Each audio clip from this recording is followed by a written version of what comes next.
एक महत्त्वाची बातमी, सांगली जिल्हा परिषदेत मवियाची सत्ता आताची महत्त्वाची बातमी। पवारांच्या राष्ट्रवादीला 16, दादांच्या राष्ट्रवादीला 5 जागा मिळालेल्या आहेत। काँग्रेसला 8 आणि ठाकरे सेनेला 1 जागा मिळालेली आहे। सांगलीचं चित्र पाहतोय, एक अपक्ष मवियाला साथ देणार असल्याचं कळतंय।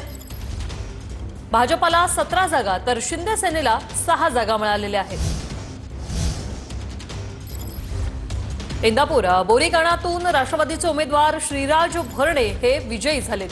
श्रीराज भरणे हे मंत्री दत्ता भरणे यांचे चिरंजीव आहेत, त्यांचे पुत्र आहेत। बोरीगणातून भाजप उमेदवार सचिन धापटे यांचा त्यांनी पराभव केलेला आहे।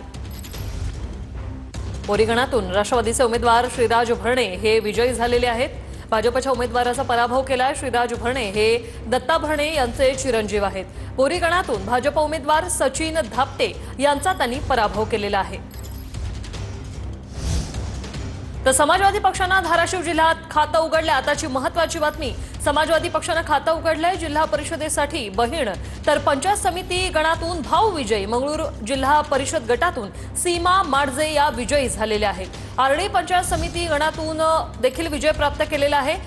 समाजवादी पक्षाने धाराशिव जिल्ह्यात खातं उघडलेलं आहे। आताची महत्त्वाची बातमी, जिल्हा परिषदेसाठी बहीण तर पंचायत समिती गणातून भाऊ विजयी झालाय।